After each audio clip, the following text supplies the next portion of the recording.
Καλό τάξιδο. Ευχαριστώ πολύ. Πάντα όρθιος. Ευχαριστώ. Βρισκόμαστε λοιπόν στη συνέχεια μας στο περίπτωμα της Indian. Μαζί μας έχουμε τον υπεύθυνο και αυτόν που έφερε την Indian στην Ελλάδα, επέμεινε και την έφερε στην Ελλάδα και πάρα πολύ καλά έκανε και δίκιο είχε και μπράβο του και πάνω απ' όλα συγχαρητήρια που ακόμα ένα brand στην Ελλάδα στηρίζεται από όλους εμάς. Είμαστε εδώ λοιπόν με τον Σπύρο Ριζόπουλο. Συνεχίζουμε στο περίπτερο. Μπροστά μας έχουμε το Indian Chief Vintage και ο Πάνος Ριζόπουλος θα μας πει τις λεπτομέρειες. Ευχαριστούμε πάρα πολύ. Να είστε καλά. Να είστε καλά. Πάντα εδώ. Πάντα εδώ. Να είστε καλά. Ευχαριστώ.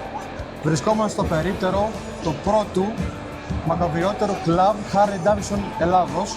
Δεν είναι άλλο από το Harley Davidson Club Ελλάς, member του Federation. Μαζί μας έχουμε τον αντιπρόεδρο του κλαμπ, τον κύριο Βασίλη Πέτσα, που θα μας πει λεπτομέρειες. Καλησπέρα Βασίλη. Καλησπέρα. Είμαστε από το 1990 και συνεχίζουμε πολύ όμορφα με 120 μέλη αυτή τη στιγμή.